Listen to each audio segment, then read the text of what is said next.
Sejam todos muito bem-vindos a mais um episódio do nosso Profadcast, o podcast para você que quer ter produtividade financeira, quer você ter qualidade de vida enquanto o dinheiro trabalha para você. Hoje eu tô aqui com o Hélio Tatsuo, um grande amigo, um baita empresário, um cara que, de fato, eu aprendo muito todos os dias, né? Ele faz parte do grupo que a gente compartilha juntos também de empresários e já fazia um tempo, né, que eu fazia um convite para você estar aqui com a gente. Que bom que você veio fazer essa visita e tudo mais. Então, o Hélio é um cara incrível, gente, que...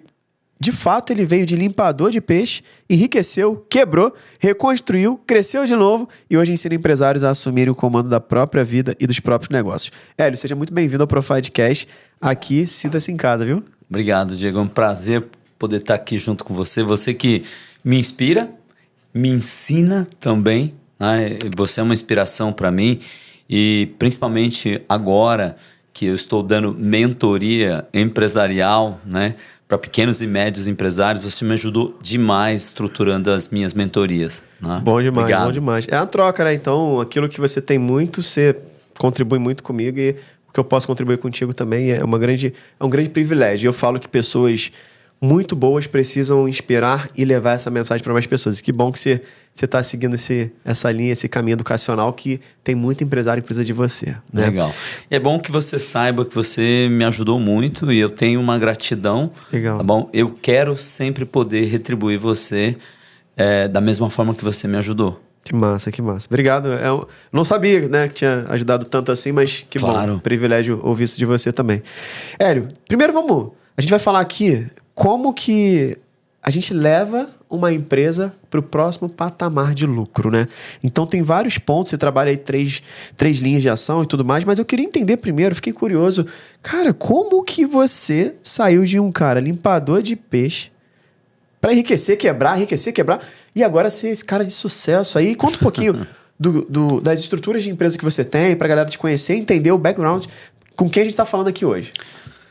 Diego, eu vou tentar dar uma resumida para você na minha carreira, porque minha carreira como empresário já são mais de 36 anos. Né? Eu tenho 56 anos, pode não parecer. Cara de 40, pô. E aí eu vou falar que a água que eu bebo... E vocês vão entender porque é da água. Esse cara é bom mesmo. É porque, na verdade, pessoal, eu sou fabricante de purificadores de água. Eu sou proprietário da marca Roquem. É uma marca de purificadores de água premium, né? Mas enfim, brincadeiras à parte, vou dar um breve histórico aí para você. Eu trabalhei dos meus 10 anos de idade até os meus 19 anos na feira, né? Como todo bom japonês, né? Ou ele é filho de pasteleiro, quitandeiro ou feirante. Eu fui filho de feirante. Meu pai trabalhava na feira de empregado e eu trabalhei até os meus 19 anos. E com 19 anos eu decido sair da feira e achei uma única profissão que me aceitava, que era a profissão de vendas. E aí, muito novinho, com 20 anos de idade, tem algumas coisas que a gente depende da vontade divina também, não tem, Diego? Sim, com certeza. Coisas que eu chamo de dádivas, que a gente recebe sem merecimento. E com 20 anos de idade eu acertei na minha primeira empresa que eu fui trabalhar. Né? Saí da feira e logo depois que eu saí da feira, pouquinho tempo depois eu acerto numa empresa. E nessa empresa não foi nem por causa do dinheiro, por causa da grana, nada disso. O grande barato dessa empresa que eu fui eram as pessoas que estavam lá. Quem eram as pessoas que estavam lá? Essas pessoas influenciaram significativamente na minha carreira profissional. Eu conheci nessa empresa, era uma multinacional japonesa chamada Nihon Kenko Zoshin Kenkyu Kai Kabushiki Gaisha. Vai você, tá? Esse era o nome da empresa, cara. E era uma empresa que os líderes de venda dessa companhia eram ex-líderes da Enciclopédia Britânica. Olha só. Britânica é quem editava a Enciclopédia Barça e Mirador. Uhum. Barça, as enciclopédias, era a forma que a gente tinha antigamente de estudar. Né? Porque o estudo era assim, quando você saía da escola, ou você ia ou você tinha uma coletânea de livros na tua casa para você estudar, Barça, Mirador, Larousse, essas grandes enciclopédias. Imagina o conhecimento do mundo resumido a alguns livros. Sim. E a segunda forma que a gente tinha era indo na biblioteca. Então, estes livros, né, a Enciclopédia Britânica, para você ter uma ideia, foi a maior escola de vendas diretas do mundo. Formou-se grandes líderes de venda. E os líderes dessa empresa eram ex-dirigentes da Enciclopédia Britânica. Legal. E eu era novinho e eu comecei a aprender a vender com esses caras. Porque, para você entender, venda é assertividade, né? Sempre é fruto de um determinado esforço. E você tem uma assertividade maior ou uma assertividade menor. Vendas é isso, é fruto de uma estatística.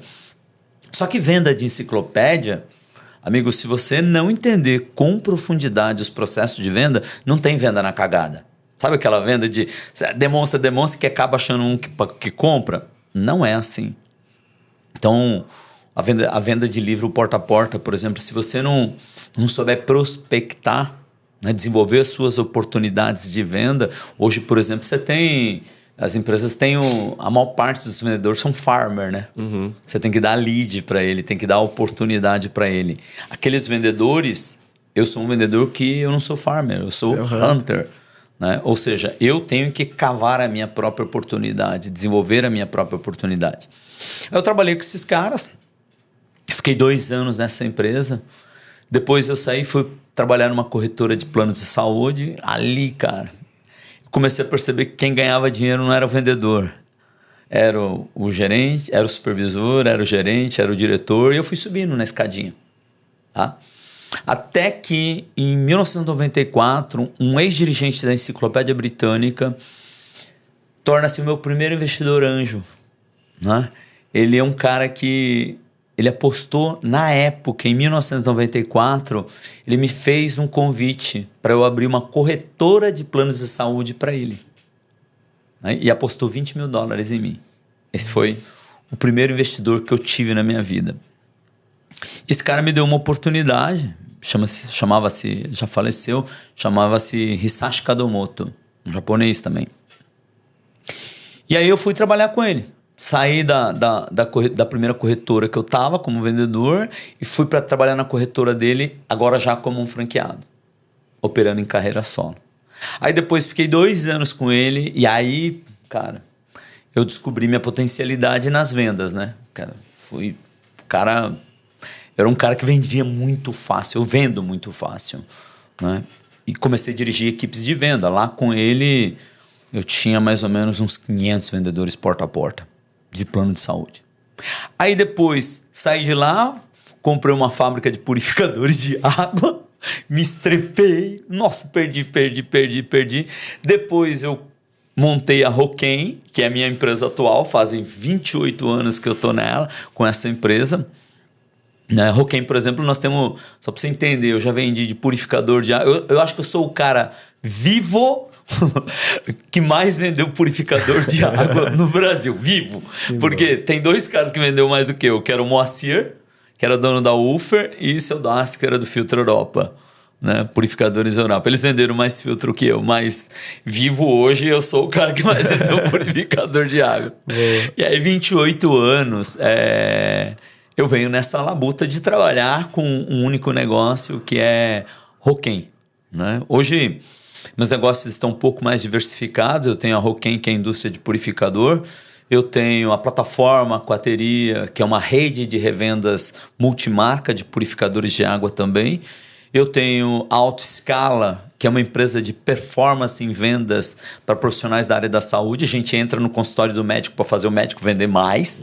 Né? E agora eu tenho esse novo empreendimento que é você é o meu mentor, que você está me ajudando, que é a Tatsu Academy, que é a empresa de educação empresarial voltado para o pequeno e para o médio empreendedor. E é isso que eu faço. Cara, animal. Você vê que o cara cria um império, né? E não para a oportunidade. E uma coisa que você falou aqui, que eu acredito que tenha sido fundamental para você construir toda essa jornada, é que você aprendeu não só a vender, mas você aprendeu a ser hunter.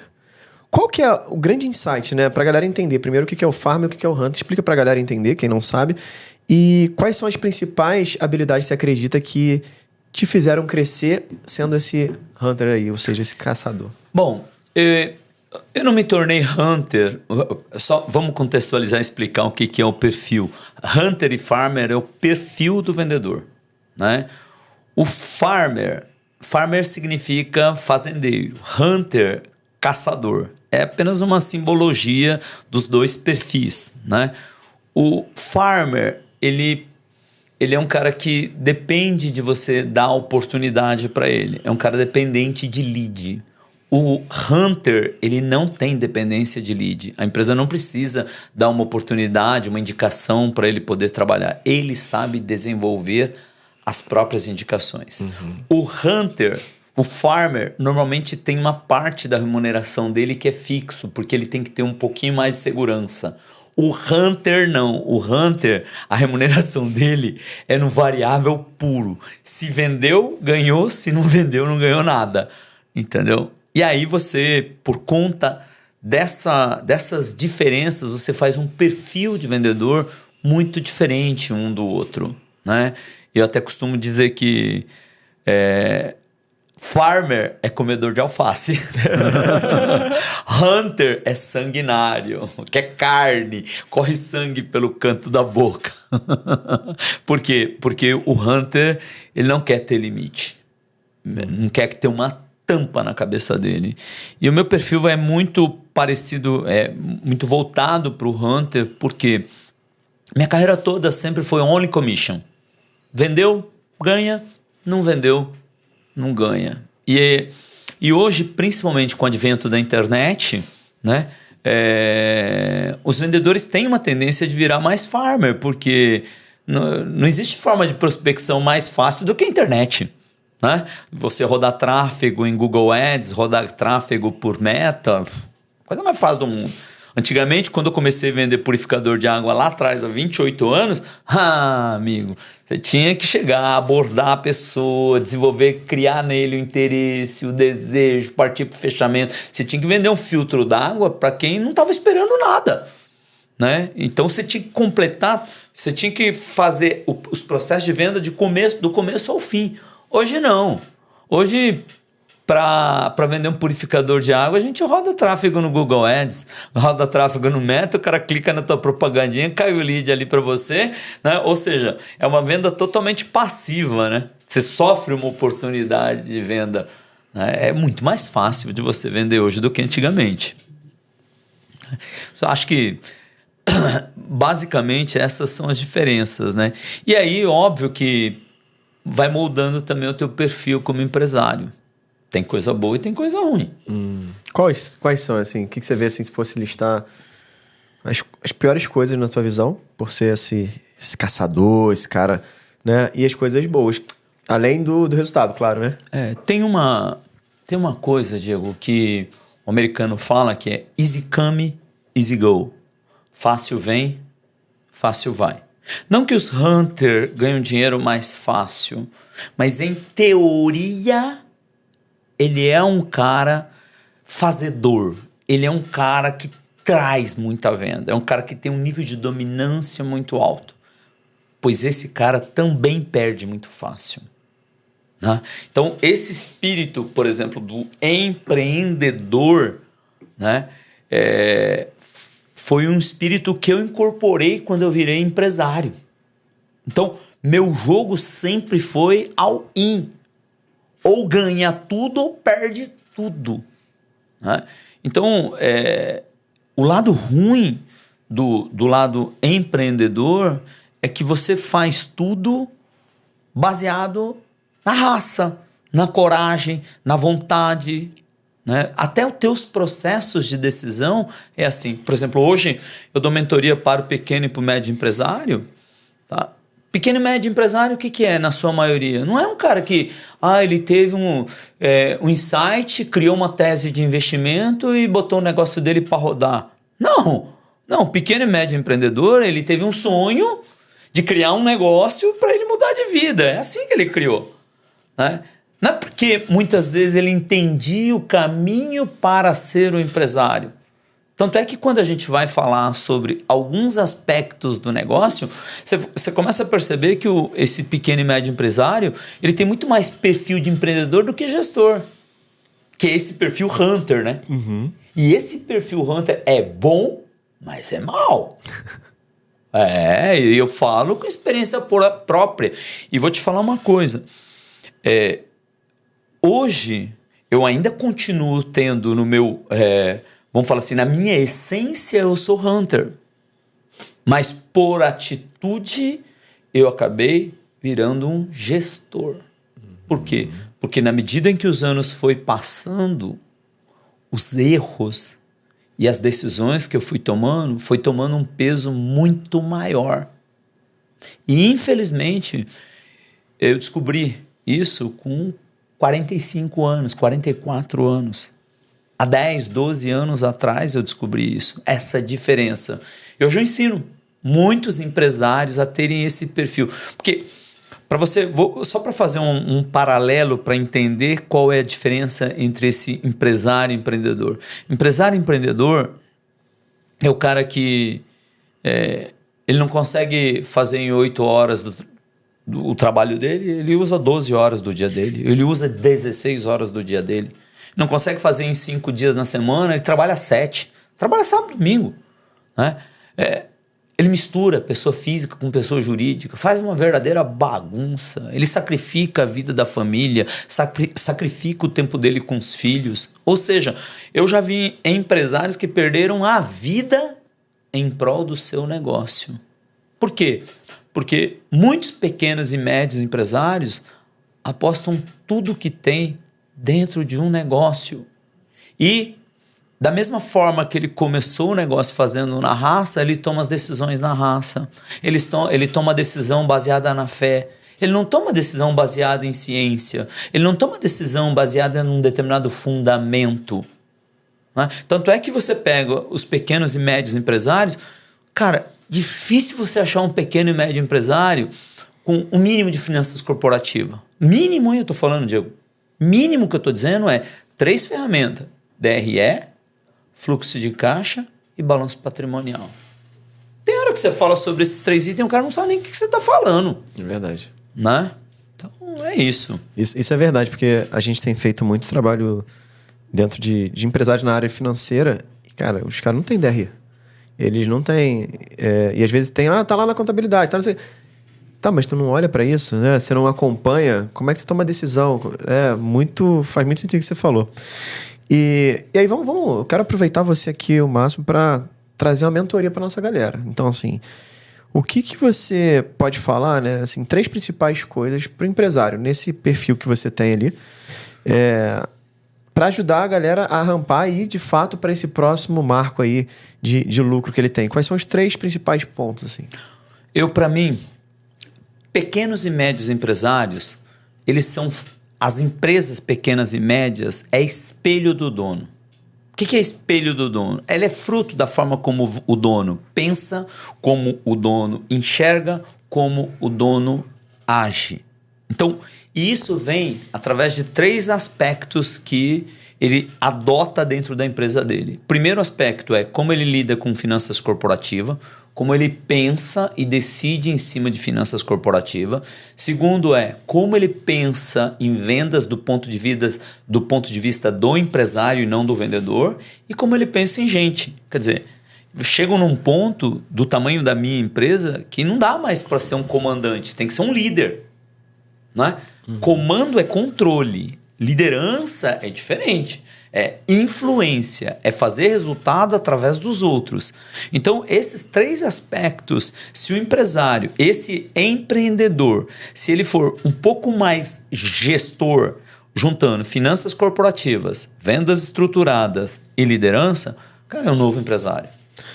Animal. Então, caramba, comandante e controle, né? Comando é controle. Liderança é influência. É influência. Sensacional. E qual que é a diferença? Você falou ali do vendas do ponto de vista do empresário, não do vendedor. Qual que é essa viradinha aí de chave dessa diferença, né? A diferença para mim é o seguinte: vendas é matemática pura. É a soma de várias ações que eu faço que me dá um resultado chamado venda. E venda, jamais eu devo administrar pelo resultado. Sempre vendas eu administro pelos esforços, por essas ações, que são chamados de processos.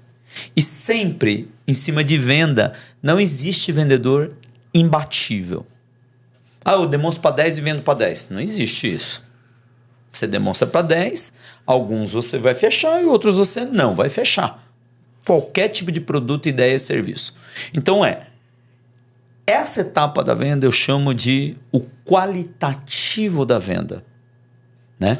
Você tem um funil de venda e na medida em que você move essa oportunidade dentro do funil até se transformar num resultado chamado venda, o que muda é a assertividade. Você pode ser converter mais ou converter menos. Isso é chamado de qualitativo da venda. Só que tem um outro lado da venda que é o quantitativo. E o que ganha jogo não é o qualitativo. O que ganha jogo é o quantitativo. Vamos a um exemplo. Messi versus Hélio. Uma brincadeira de disputa de bater pênalti. Se fosse gol, eu sabia quem ia ganhar, né? Mas... Não, vamos bater pênalti, fazer gol. Quem você acha que ganha? O Messi ou o Hélio? É óbvio que você vai falar que é o Messi, né? Por quê? Por que você fala que é o Messi? Porque você vai falar que o qualitativo do Messi é muito maior do que o Hélio. Mas como? Mesmo sem saber... Não, você não precisa saber o quanto eu jogo. Só basta saber o quanto o Messi joga para você entender que o qualitativo do Messi é muito maior do que o do Hélio. Só que, e se a regra do jogo for o seguinte, Messi dá 3 chutes a gol e Hélio dá 300 chutes a gol? Quem ganha? Uau. Quem ganha? O Hélio. O Hélio, óbvio. Por pior que eu seja comparativo ao Messi, eu ganho por quê? Porque eu ganho no quantitativo. Que ganha o jogo. Óbvio, não é só de um lado, não é só o quantitativo, não é só o qualitativo, é a conjugação desses dois fatores.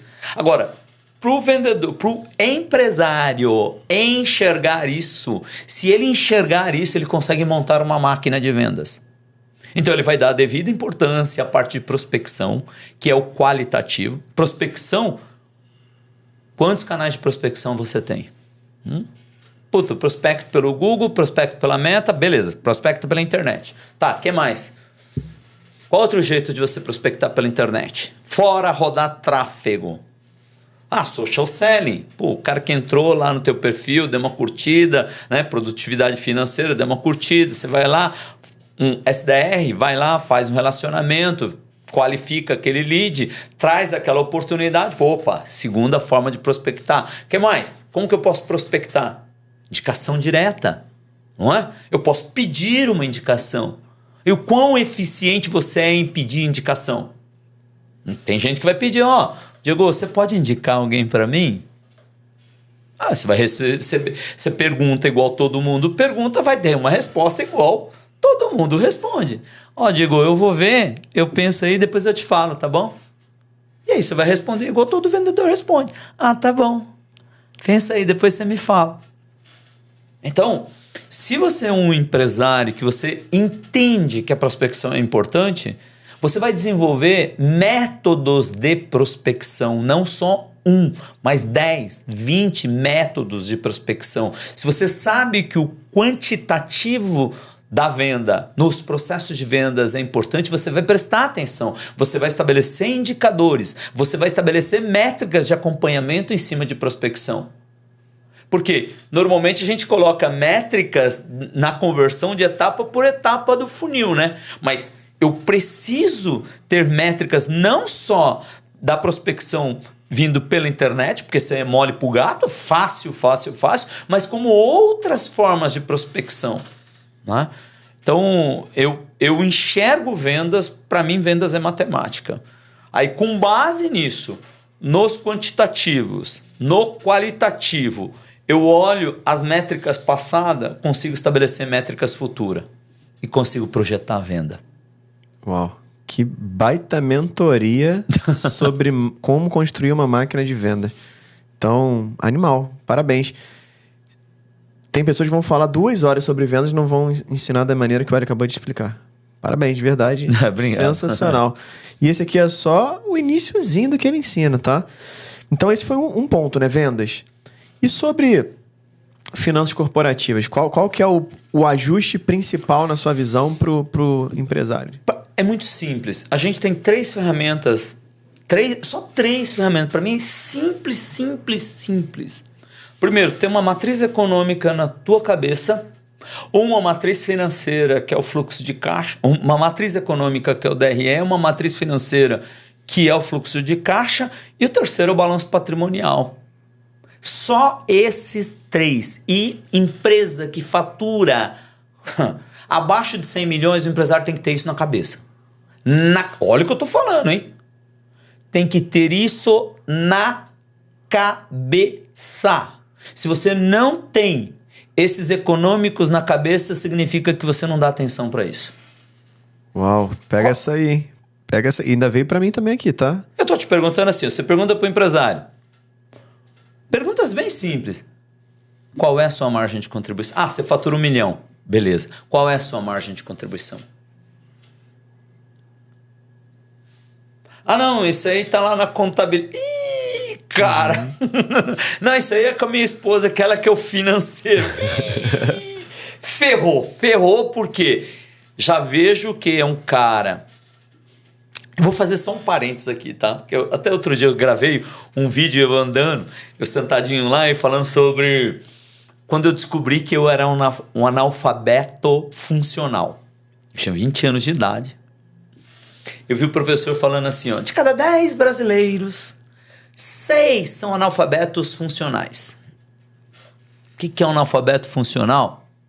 Aí o professor explicava que o analfabeto funcional é aquele cara que lê a página de um livro, por exemplo, e ele acha que ele esqueceu o que estava escrito, mas na verdade ele não esqueceu, ele não interpretou. Então, a capacidade dele de interpretação é baixa. E eu sentado, Diego, ouvindo aquilo, falei, esse sou eu. Esse é eu, velho. Esse é eu. Falei, de jeito nenhum, eu não vou ser analfabeto funcional, não. De lá pra cá, uns 20 anos, cara, sempre li muito, 3, 4 livros por mês.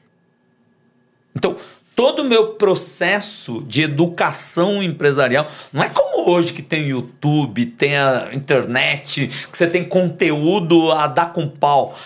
Você hoje ser um autodidata é muito fácil. Eu quero ver ser um autodidata 30 anos atrás.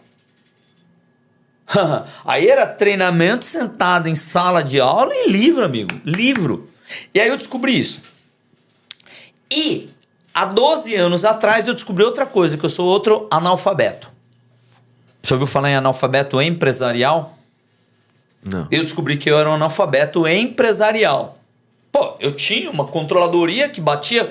Só a minha controladoria batia quase 20 pessoas dentro. Na área de controladoria. Tinha indicador para tudo. Tudo que você imaginar tinha indicador. Mas pra quê? Pra quê? Pra não usar pra porcaria nenhuma. Pra você ter na tua frente e você não saber interpretar. Não saber interpretar.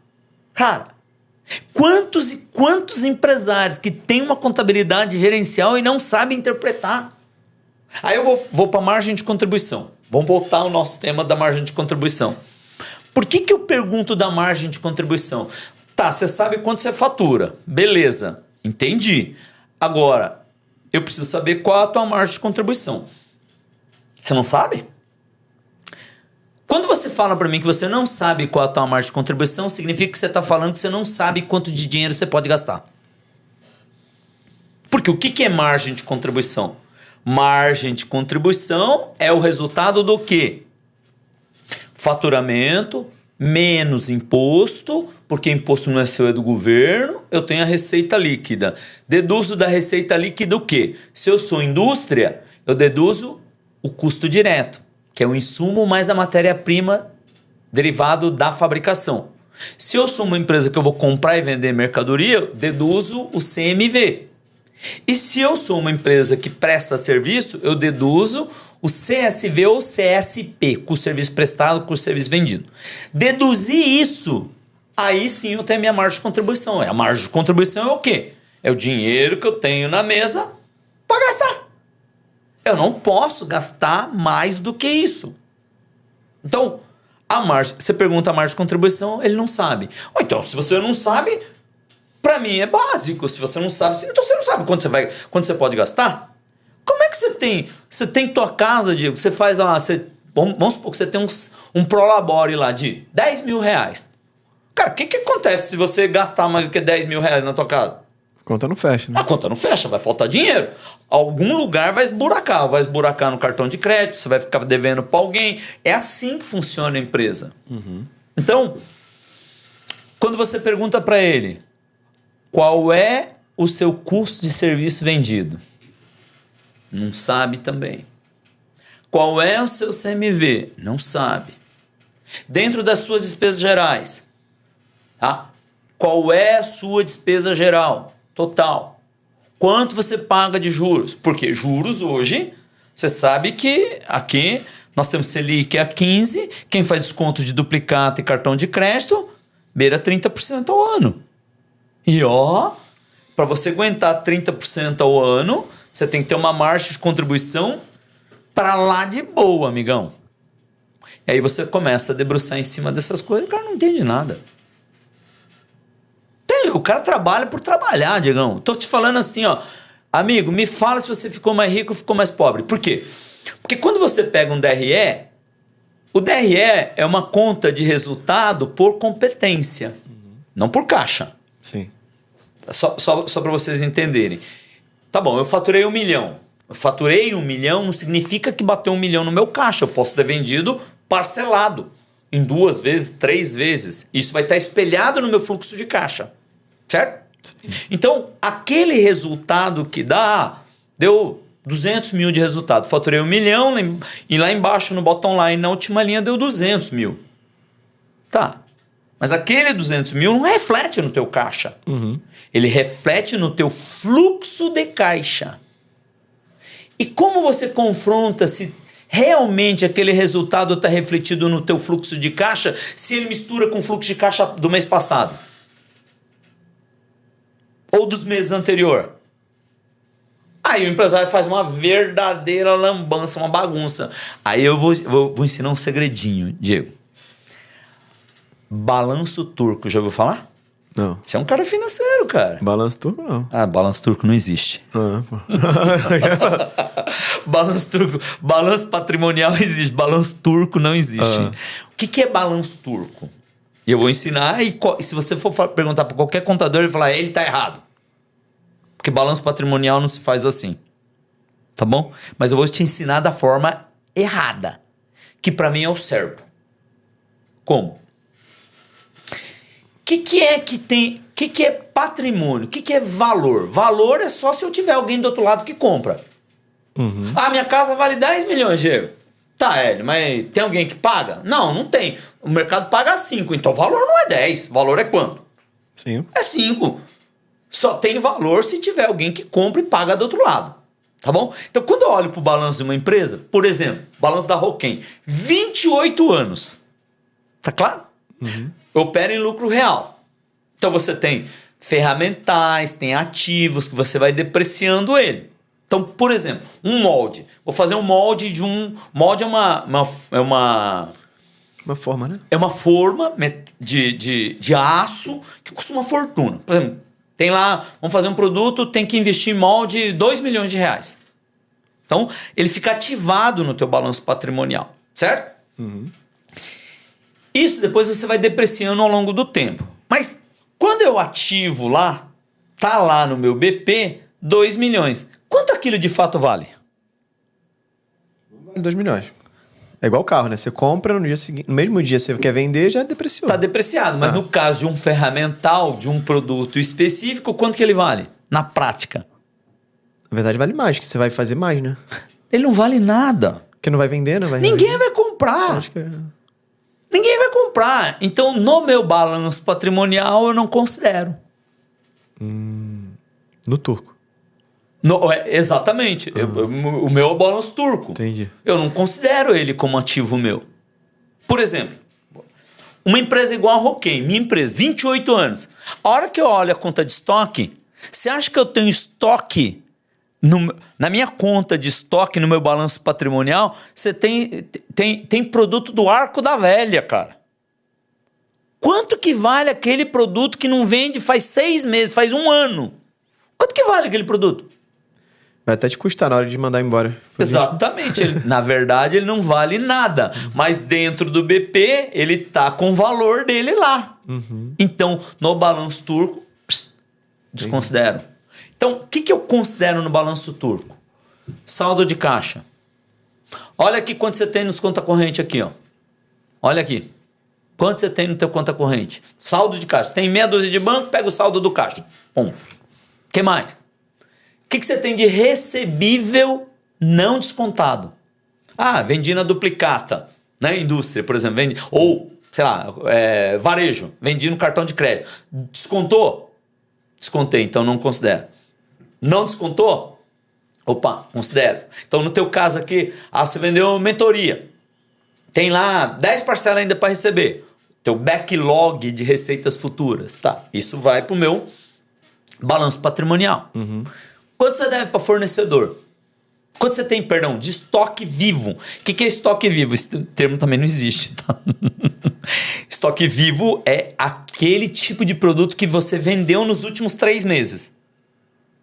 Ah, mas é um produto que tem 4 meses. Não. Você não vai considerar no estoque. Esse não é estoque vivo.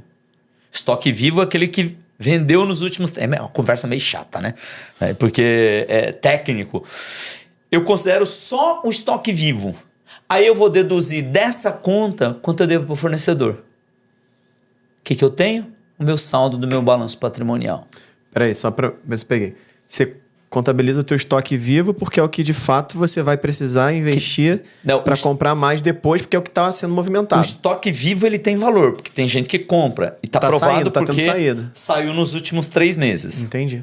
Entendeu? Então, saldo de caixa, recebíveis não descontado, estoque vivo, deduzo o que eu devo para o fornecedor.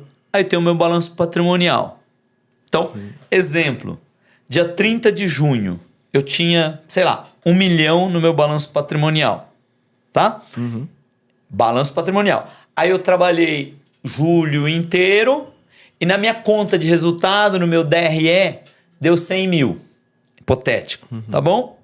Se ela deu 100 mil, esse 100 mil vai espelhar no fluxo de caixa que tem que espelhar no balanço patrimonial. Então, se eu tinha lá no dia 30 de junho 1 milhão e agora eu fiz 100 mil de resultado, quanto tem que ter no balanço patrimonial? 1 milhão e 100. Boa. 1 milhão e 100. E aí eu trabalhei o mês de agosto inteirinho, tinha 1 milhão e 100. Putz, fecho lá em 30 de agosto, deu 200 mil de resultado. Tá? Vou puxar todos os meus saldos de novo. Meu saldo de caixa, estoque, tudo. Deduzo o que eu devo para fornecedor, tudo. Se eu fiz 200 mil de resultado, com 1 milhão e 100 do mês passado, quanto que eu tenho? Tem que ter 1 milhão e 300. Por quê que o acompanhamento do balanço patrimonial é importante? Para eu saber se eu estou ficando mais rico ou mais pobre. E tudo isso eu ensino na minha mentoria o cara fazer de cabeça. Que isso? O quê, velho? De cabeça, meu. De cabeça. É de cabeça. O cara tem que fazer na cabeça. Porque os econômicos e o financeiro do teu negócio tem que estar aqui, ó. Boa. Por quê? Eu tenho negócios, por exemplo, Diego, que eu recebo na minha mentoria, que o econômico do cara é fraco, na conta de resultado é fraca, mas no financeiro é muito bom. Qual é o problema?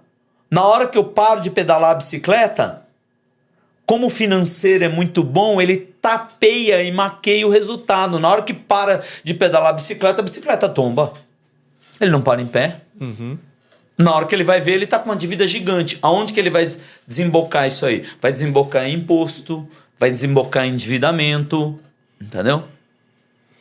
Que isso, velho? Que mentoria, que aula, ó.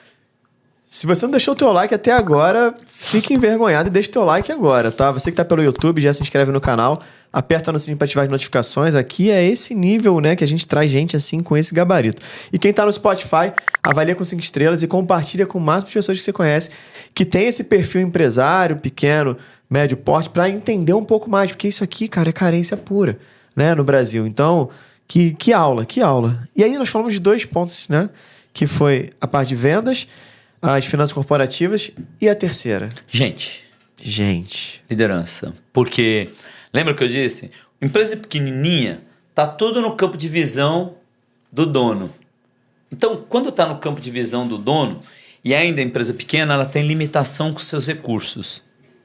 Então, por exemplo, empresa pequena, não dá para contratar funcionário sênior. Funcionário sênior é um cara que vai ganhar acima de 20 mil. Funcionário júnior é quem ganha abaixo de 5 mil. Os funcionários júnior, as habilidades dele, tanto soft skill como hard skill, são extremamente limitados. Até por conta do ganho, porque se não fosse tão limitado, ele não ganharia 5, ele ganharia 10, ele ganharia 20, ou ele ganharia muito mais. Então, empresas pequenas, elas têm limitação de pagamento, de ter condição de pagar o funcionário. Então, você sempre vai estar contratando funcionários mais limitados. E os funcionários limitados, se você não deixar muito claro o que, quando, o que e como, e além de acompanhar, se você não fizer o acompanhamento, não sai o trabalho, amigo. Por quê? Porque o perfil de júnior é perfil de tarefeiro. E as pessoas acham que eu falo isso de forma pejorativa. O tarefeiro é aquele que se resume a fazer... As pessoas acham que o tarefeiro é aquele que faz a tarefa. Não, tarefeiro é aquele que nem a tarefa faz direito. Porque este perfil, se não tiver acompanhamento, ele esquece, ele não faz... Não dá para dar liberdade, entendeu? Não acompanhar esse tipo de funcionário. Por quê? Porque ele é limitado. Me perdoe eu falar isso, por via de regra. Óbvio que tem as suas exceções. Por exemplo, o meu diretor financeiro, que é um cara sênior, que trabalha mais de 20 anos comigo, o que ele era? Começou como júnior. Então, o júnior... Você traz o júnior é muito... Eu adoro trabalhar com júnior. Quem gosta de trabalhar com júnior é quem entende as limitações do júnior. Quem não entende as limitações do júnior sempre vai ficar reclamando. Eu peço, ele não faz. Ele falou que ia fazer, não fez. Ele sempre vai ter esse tipo de desculpa. O Rogério, por exemplo, que é o meu diretor financeiro, começou como júnior e virou diretor. Está comigo há mais de 20 anos. E... esses funcionários, estou falando assim, de começo de carreira ou funcionários extremamente limitados, precisa ter treinamento. Se não tiver treinamento, você não desenvolve a sua empresa. O treinamento não é para desenvolver só eles, é para desenvolver a tua empresa. E aí é onde que entra os 4 pilares do clima organizacional. 4. Primeiro pilar, to learn. Sua empresa tem que ser uma escola. O cara que trabalha com você, ele tem que aprender. To learn significa aprender. O aprendizado tem que ser uma constante dentro da tua empresa. E assim, quando as pessoas não fazem menção ao processo de aprendizado, alguma coisa tem errado na tua empresa. Aí eu costumo dizer o seguinte: teus funcionários chegam a comentar com você, poxa vida, 1 ano trabalhando aqui, vixe, aprendi coisas aqui que eu não aprendi em 10 anos na outra empresa. Se ele não faz esse tipo de comentário, é que você não tem um ambiente de desenvolvimento. As pessoas não crescem contigo. Então, primeiro pilar, to learn. Segundo pilar, to earn. Ganhar, pagar, tem que pagar e pagar bem. Quem tem dificuldade de contratação? Ah, tá difícil contratar. Que tá difícil contratar? Tá nada. Eu tô lá, Autoscala, Tatsu Academy, Roken. Eu não tenho problema de contratação. Eu não tenho. Ué, paga. É só pagar. Agora, mas o meu negócio não dá para pagar. O negócio não dá para pagar ou você não vende o suficiente para pagar? Não sei. Você que tem que analisar. Então, você acha que é só o dono da empresa que tem que ganhar dinheiro? Que o funcionário não tem que ganhar dinheiro? Cara, a empresa não é para sempre na vida do teu funcionário. A empresa é apenas um meio para ele conseguir aquilo que ele quer. A empresa é apenas uma ponte. Então você tem que desenhar essa ponte para ele, para que ele possa atravessar essa ponte junto com você. Então ganhar faz parte do jogo. Trabalhar num ambiente onde o cara não ganha, eu vou me esforçar. O cara fala, aqui 6 horas derruba a caneta e vai embora. Ué, o input que você tá dando.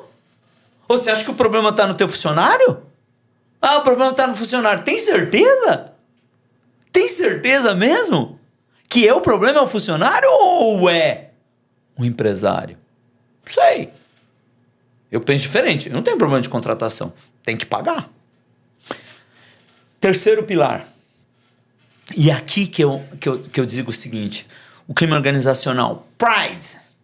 O que significa pride? Pride é orgulho. Diegão, vou falar uma coisa para você. Você acha que é fácil fazer uma pessoa ter orgulho de vender filtro d'água? Por exemplo, cara... Vamos vender filtro, né? Vamos vender filtro. Nossa, vender filtro d'água é a melhor coisa do mundo, cara. Que show! Para, cara. Quantas e quantas vezes a pessoa chegava numa reunião de vendas nossa, a gente tava recrutando vendedor, o cara saía entusiasmado da reunião de vendas, chegava na casa dele, a mulher perguntava, e aí, bem, era emprego do quê? É para vender filtro. Sabe o que a mulher respondia? Vender filtro? Arruma um emprego de verdade. E aí, cara, se dá para criar orgulho para vender purificador de água, dá para criar orgulho para vender qualquer coisa. Como é que você treina um time para ter orgulho de vender? Cara, é uma conjugação de fatores. Aprendizado, ganho, clima organizado, o pride, esse orgulho. E tem um quarto pilar que junta com isso, que é to have fun. Boa. Divertir, cara. Diversão, tá aqui, ó. O cara tem que se divertir, pô. O cara passa 1/3 da vida dele dentro da tua empresa, meu. O cara tem que fazer isso com prazer, Eu vou falar uma coisa pra você assim, ó. Ganho é importante, dinheiro é importante, mas aqui no Brasil tinha uma revista chamada Revista Exame, né? Que era uma revista de negócios. E 2007 foi o último ano que eu participei no prêmio da Revista Exame. Nós saímos lá eu entrei durante 4 anos como uma das 150 melhores empresas do Brasil para se trabalhar. No último ano, eu fui a 10ª melhor empresa. E lembrando que empresa gigantesca. E a Roquinha pequenininha. Empresa de 100 pau é pequena, não é empresa grande. E a gente saiu lá como a 10ª melhor empresa. Mas por conta do quê? Do clima organizacional, desse contexto todo que se forma. O cara aprende muito, o cara ganha dinheiro, o cara tem orgulho, o cara se diverte. Por quê? Você cria esse ambiente, né? Então, por exemplo, na Tatsu Academy, hoje, principalmente agora eu estou começando, nos meus negócios tem um lado filosófico muito forte. Eu gosto quando você explica para mim o que significa o Profad. Por quê? Porque esse é o lado filosófico. É o lado que move as pessoas. Não pelo dinheiro, mas por um propósito. Por algo que transcende a grana. E é isso que todo empresário... O que você está fazendo aqui é o que todo empresário deveria fazer, independente do tamanho da tua empresa. Minha empresa também. Um dia era só eu. E minha esposa. Você também. Um dia nem escritório você tinha. Fazia o teu negócio lá na sala da tua casa. E não é por isso que você tem o lado filosófico tão forte. Por quê? Em função do quê? Das pessoas. Pessoas. Gente. Quem reclama de gente é porque não entende de gente. Falei pra caramba, né? Falou tudo que tinha que falar, perfeito, cara. Que baita aula, Hélio. Caramba. Ó, eu tô até pensando aqui, botar tua conta, o teu Pix pra galera fazer o Pix, porque já foi, filho. Já baita mentoria, se só esse episódio já é essa entrega, imagina o programa. Então, de fato, Hélio, como é que a galera te encontra nas redes sociais? E você ensina exatamente isso na tua mentoria, né? Então, a partir de agora, comece a comprar o filtro, né? Que é o negócio Beber água da Roquem, Né? Água da Roquem. Então, se você é empresário, se identificou, gostou do que ele trouxe aqui, né? Da maneira... Cara, você sente muita energia, você se entrega mesmo aqui. Você tá ali, você tá... e tal, é isso aqui e tal. Teve hora que eu falei assim, cara, eu faço isso, calma aí. Não, mas, tá falando com você, junto comigo. Eu falei, cara, tapa na cara. Então, assim, muito legal, cara. Eu gosto, assim, sabe? Porque... entrega mesmo, não é só um negócio de eu tô aqui pra só ensinar. Não, você tá aqui pra transformar. Eu acho que essa é a diferença. Eu gosto muito dessa pegada de aqui a gente também não ensina, a gente transforma. Então, transformar é você ensinar com vontade, né? Segurando na mão, fazer vambora. Aprendi, hein? Né? Vambora e tal. Porque ensinar é, ó, cara, tu tem 3 pontos aqui. Né? Pessoas, finanças corporativas e tal. Faz isso, DRE, fluxo de caixa, balanço e tal. É uma coisa, isso é ensinar. Você ensinou, é um conteúdo. Agora, transformar é... cara, não, tu não pode fazer isso. Você tem que pegar daquele jeito. Não, então tu não tem um negócio. Então, isso aqui é transformar. Porque o cara vai tomando... cara, toma um tapa aqui, um outro ali. Soco no estômago e tal. É muito legal quando a gente começa a falar, as pessoas falam, nossa, isso foi um soco no estômago. É porque tu tá transformando e não só ensinando. Então, parabéns aí por essa didática. Eu não tinha pensado por esse lado, viu? É verdade mesmo. Mas é isso, porque tu joga energia, joga vontade. E não é só uma aula, eu falo. Todos nós somos professores, mas nem todos nós somos esse transformador, né? Essa pessoa que multiplica. Então, você é um multiplicador. Obrigado. Além de ser um professor. Além de ser um baita executivo, um baita empresário. Então, parabéns, cara. Muito legal. Eu já te conhecia, trocava ideia, mas a gente nunca aprofundou, né? Eu sei que você tem um baita império e tudo mais, e eu quero estar sempre com pessoas assim, porque eu quero aprender. Então, é por isso que eu falo, o podcast pra mim, eu falo, vocês acham que é pra vocês? Não, é pra mim. Eu trago a galera aqui e de lambuja vocês levam, entendeu? Esse é o ponto legal, porque cada vez que uma pessoa senta aqui, eu vou aprendendo, vou, sabe, me conectando, e eu pego ali, cara, isso aqui é isso, tem que fazer mais isso, tem que fazer mais aquilo, eu já trago, pô, vou fazer isso aqui no meu negócio, pô, isso aqui faltou, isso aqui eu sei, mas não fazia. Então, isso é muito legal. Então, você que tá aí, empresário, ou você nem tem um negócio, mas começa a pegar insights, isso aqui vai fazer muito sentido pra você. Então, como é que a galera te encontra nas redes sociais, Hélio? Cara, eu tô no Instagram, helio.tatsu. Tem minha conta lá no YouTube também, mas agora que eu tô formando o time lá de desenvolvedor de conteúdo, tudo. Mas tem um conteúdinho no YouTube, tem um pouquinho no TikTok, mas o forte mesmo é o Instagram. Boa. E a gente vai botar o link aqui embaixo também, no Instagram do Hélio. E, Hélio, eu queria aproveitar aqui, eu gosto muito de servir as pessoas, né? E esse podcast não é patrocinado, não teve nada combinado, mas eu queria, se você conseguir, mandar um link pra gente, uma página, um WhatsApp, pra galera que tiver interesse em saber sobre a tua mentoria, a gente vai botar aqui embaixo pra galera te procurar. Claro. Tá? Então, claro, obrigado. Porque eu acredito muito em quem é verdadeiro, em quem faz transformação. E eu já te conhecia e eu senti muita coisa aqui boa que eu acredito que a gente precisa te servir. Obrigado, mais, tá obrigado, então, Digão. aqui embaixo vai ter um link, tá? O time dele passa pra gente, coloca aqui embaixo pra vocês procurarem, perguntar, falar, vem aqui do Profidcast e, pô, quero saber mais. Fatura tanto. E aí, qual que é o perfil? Só pra galera não vir ali, um monte de gente que não tem muito perfil. O perfil de empresário que você quer ter na mentoria é o quê? A maioria acima de R$200 mil de faturamento mês. Tá, então se você fatura aí mais de 200 mil por mês, procura aí o Hélio, que vale a pena, pelo menos um bate-papo aqui, você já entendeu. E ó, eu vou ser sincero com vocês. Eu sei o preço da mentoria. Eu falei pra ele que tá muito barato. Tá muito barato. Então aproveita enquanto tá barato, porque ele ainda não despertou. Porque, como ele falou, sou mentor dele. Daqui a pouco eu vou falar, sobe isso daí. Para com esse negócio, tá? Então aproveita, tá? Porque faz sentido. E, Hélio, aqui, a gente, na nossa empresa, né, como Produtividade Financeira, a nossa missão aqui na empresa é criar um ecossistema de produtividade financeira que possibilite que qualquer família tenha os mesmos direitos dos ricos. E o que é ter os mesmos direitos dos ricos? É você ter um carro melhor, uma casa melhor, ter tempo de qualidade com sua família. É fazer coisas, não é ter uma Porsche. Pode ser que seja, mas é ter um carro melhor do que aquele que sempre quebra, por exemplo. Então, o cara tá mais rico, ele tem os mesmos direitos dos ricos. Imagina que você vai entrar dentro de cada família brasileira. Qual a mensagem que você passaria para ela em 1 minuto? Cara, eu diria para você, primeiro, acreditar no seu potencial.